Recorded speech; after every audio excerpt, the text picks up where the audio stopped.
Hello everyone. Right, here we are on the Brownlee circuit, and this is part of a duathlon, and it's just photos of me doing the bike segment. So I thought, rather than just uploading this and it being pretty boring, I'd provide some commentary over the top, and then it would only be moderately to lightly boring.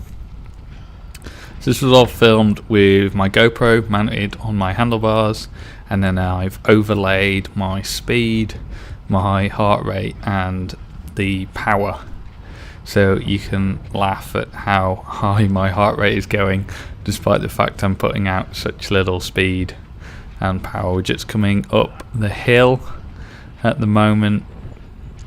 It's not really a steep hill, it's about 3%, it's not too bad, but everyone was struggling up here. So let's, I guess, start talking about the course. So there's the Brownlee Centre, which is named after the Alister and Jonny Brownlee, who brothers, both world champions in triathlon, and so the University of Leeds built this triathlon training centre and named it after them, and it includes this 1 mile 1600 metre circuit, which is used for bike races and running, and that's pretty much it. And fairly level. It's got this one kind of 3% hill, so we're at the top now, and we're just on our way onto the descent here.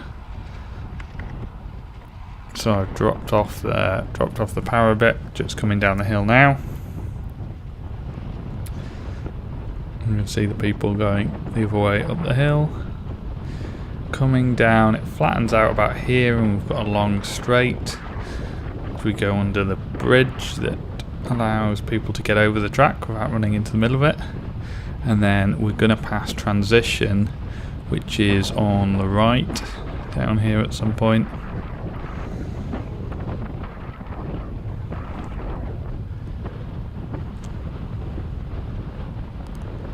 Yeah, so we're just passing the entrance to transition with everyone around there, and we're going into this next block, and that's the first lap done.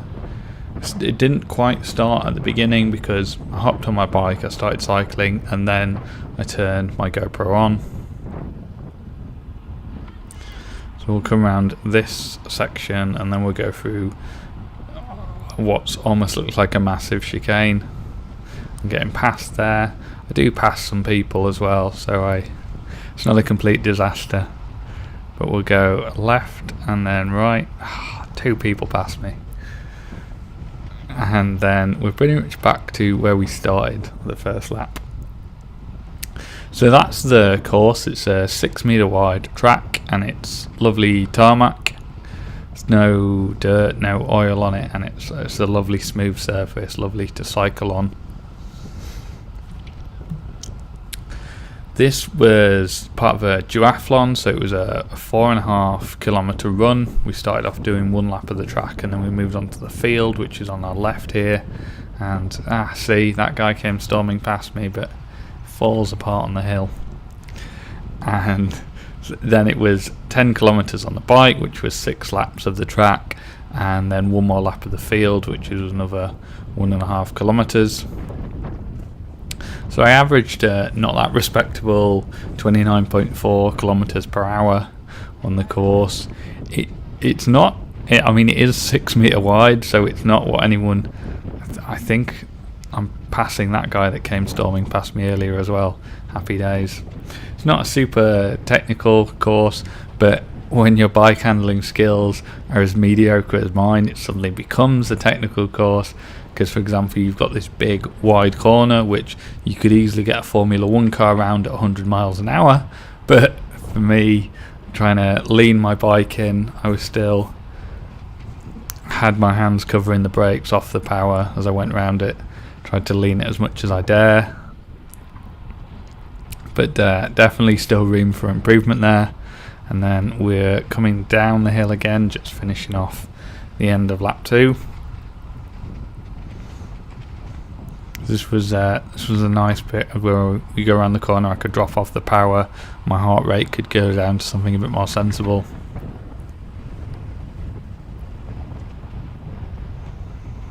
I think I was locked in a battle with this guy for quite a while due to my poor descending skills but ability to push up the hill.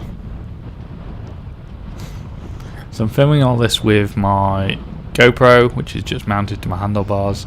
Battery life did really well because I turned it on before the start of the race and then just started recording as we got on the bike, and I started pedaling away when I first went around this section and then hit that straight where we started, and that was my chance to hit the record button. When I came into transition at the end, I just left it running because I was in transition, had things to do, didn't want to mess about. And when I came back, having done the run and spent some time chatting with people, it was still recording, so pretty good. I still had like 55% battery life after about 40 minutes of recording. That's without the screen turned on, because the screen turns itself off automatically, it just keeps recording. But still, I was quite impressed with that. I'm only recording at 24 frames per second to make it look nice and cinematic, and because I don't really need to do any slow-mo things. It looks like I lean it way more than it felt in real life. And then you can see my Garmin Edge bike computer just on the right there, and that's the data that I'm using to overlay all these things. So I took the fit file from Garmin, I took the footage that I'd recorded on my GoPro, and I took it into a piece of Garmin software called Garmin Garmin Verb Edit, whatever their action camera is called. Got that software, and that allowed me to import my video file. It doesn't have to be from a Garmin Verb action camera, and import my Garmin data and then create these overlays. And there's loads you can do. For me, these are the ones that I guess I look at most often. Am I putting enough power down, and is my heart about to explode? Those are the main things. Look at, I'm passing everyone here. This is brilliant. This makes me look way better than when everyone was coming storming past me. So we're back up to the top of the hill now. Ooh, you can see my Garmin screen there. It's quite sunny for a cold March day in Leeds. Duathlon was hosted by Leeds and Bradford Triathlon Club, who I'm not a member of, but luckily they took this really wide because there were people on the inside of me. I didn't just take the corner badly, just want to stick that on the record. So it was hosted by Leeds and Bradford Triathlon Club, and they're kind enough to, on some of their events, allow other members from other clubs. And in this case, 4 of us came down from the Hyde Park Harriers Club to join in the race and have some fun. So tended to come off the power completely when I was coming round that corner, and then once I got back onto the straight, get back on the power as it kind of levels out.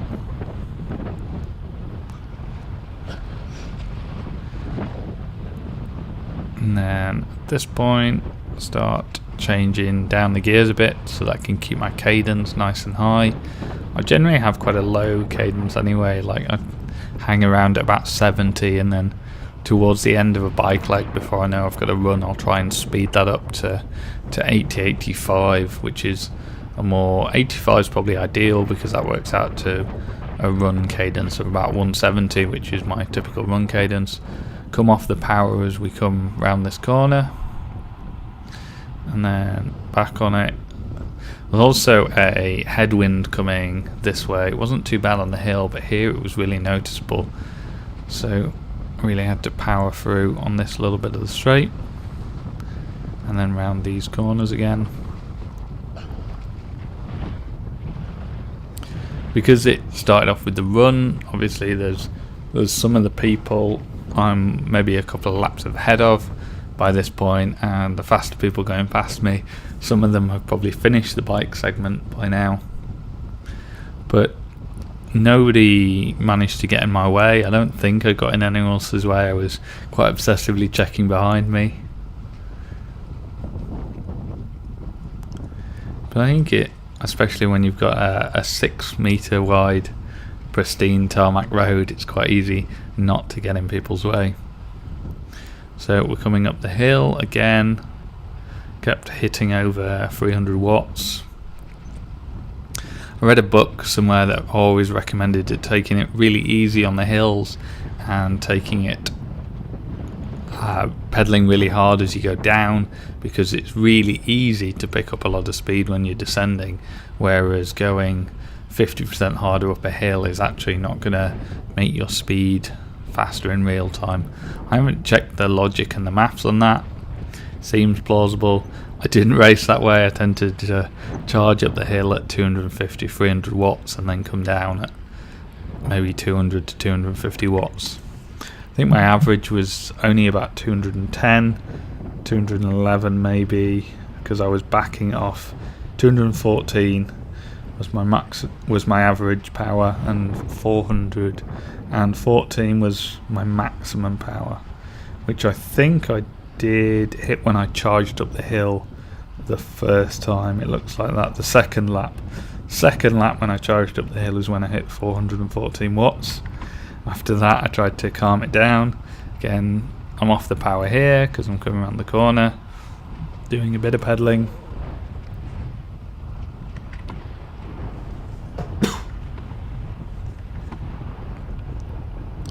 So I think this is lap 4 maybe by this point.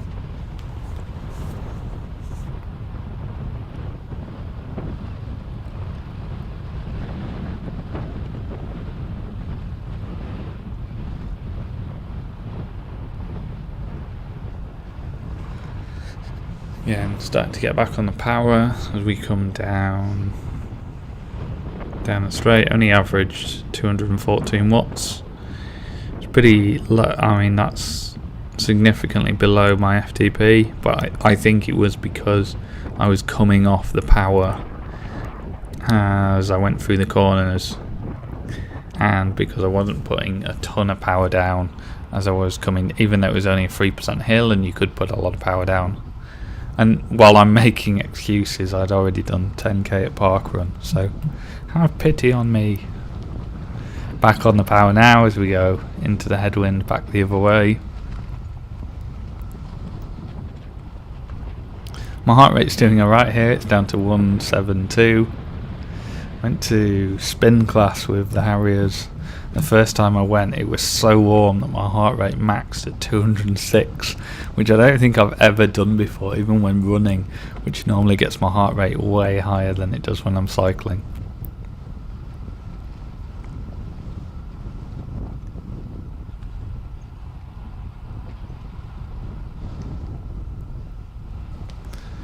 Going up the hill, I tried to keep the cadence high and not put too much power on.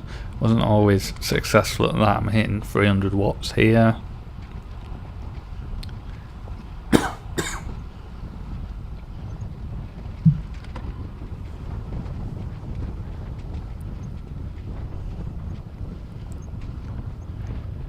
Yeah, into kind of 320 watts, 340 watts maybe I hit there.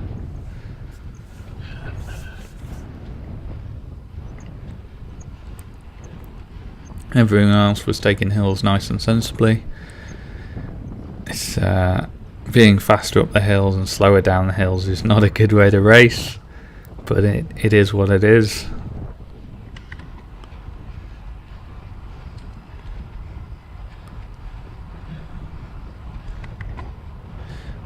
See, my heart rate just ticked up to 187 there, and then come off the power. I'm not convinced I've got that completely synced on this. I think I got the first 4 laps in one video clip and the second 2 in another, and that power seemed to come off as I was already in the corner, which I think is incorrect. So I might see if I can sync that up, and by the time you watch this I might have fixed that problem. Coming down the hill again.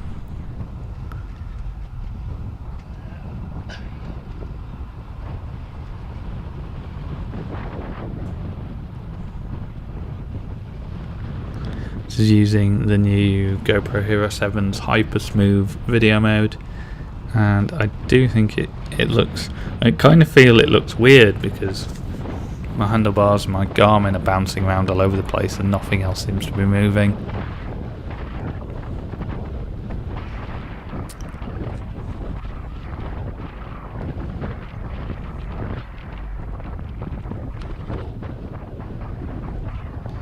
Okay, we are on to the final lap.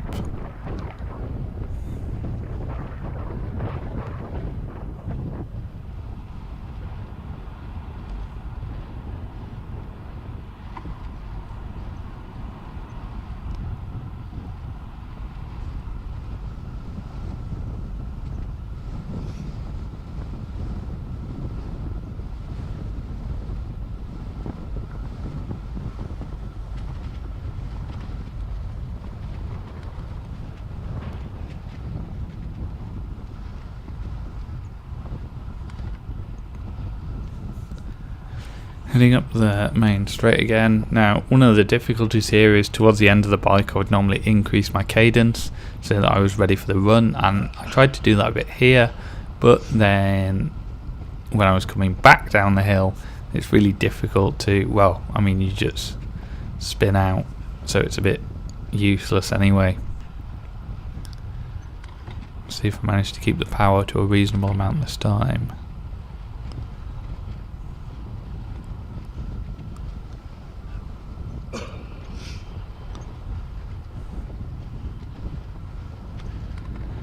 Heart rate slowly climbing again, so I'm hitting 300 watts. Still a fair bit to go on this climb. I mean it is like 2-3%, it's nothing you would blink at.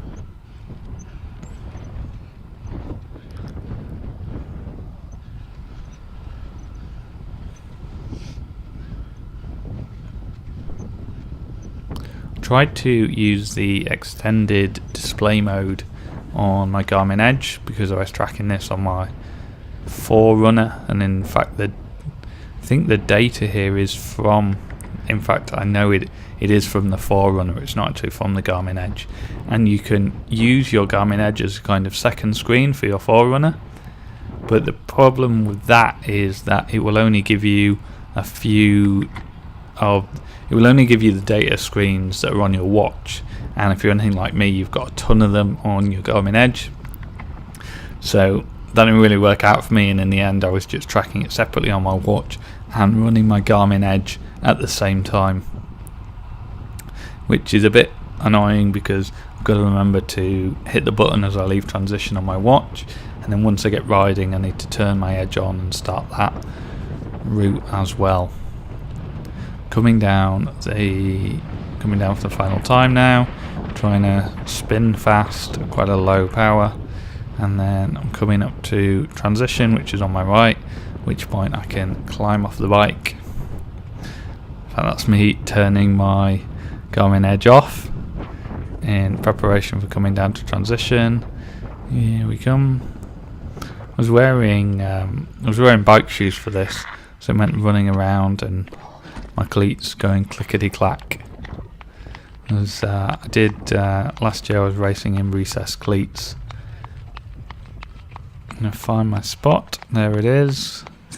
Bit of a squeeze in, and there we go.